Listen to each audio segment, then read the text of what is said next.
নবী সাল্লাল্লাহু আলাইহি ওয়াসাল্লামের সাথে লাইলাতুল কদরের রাত্রে কি হয়েছিল?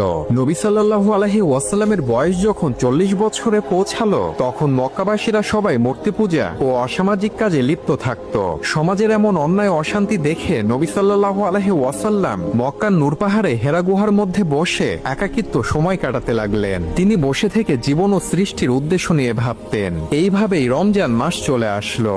রমজান মাসের শেষের দিকে কোনো এক রাত্রে নবী সাল্লাল্লাহু আলাইহি ওয়াসাল্লাম হেরা গুহাতে একা একা বসেছিলেন। তিনি হঠাৎ লক্ষ্য করলেন হেরা গুহার মধ্যে একজন ব্যক্তি দাঁড়িয়ে আছে।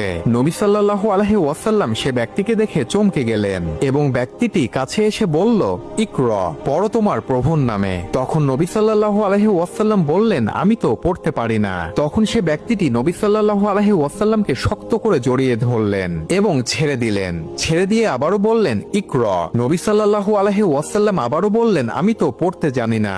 সে ব্যক্তিটি আবারও শক্ত করে জড়িয়ে ধরলেন এবং কিছুক্ষণ পর ছেড়ে দিলেন। ছেড়ে দিয়ে আবারও তৃতীয়বারের মতো বললেন, ইকরা। নবী সাল্লাল্লাহু আলাইহি ওয়াসাল্লাম তৃতীয়বার একই কথা বললেন, আমি তো পড়তে পারি না। তখন সে ব্যক্তিটি পবিত্র কোরআনের সূরা আলাকের 5টি আয়াত পাঠ করে শোনালেন। আর এই ব্যক্তিটি কোনো মানুষ ছিল না, তিনি ছিলেন ফেরেশতা জিবরাইল আলাইহিস সালাম। প্রিয় নবী হযরত মুহাম্মদ সাল্লাল্লাহু আলাইহি ওয়াসাল্লাম তখনও জানতো না তিনি আল্লাহ তাআলার মনোনীত রাসূল। আর এই রাত থেকে ইসলাম প্রচারের যাত্রা শুরু হয়। আর এই রাত্রেই পবিত্র কোরআন নাজিল হয়। সেজন্য লাইলাতুল কদরের রাত হলো বছরের সবচেয়ে শ্রেষ্ঠ রাত।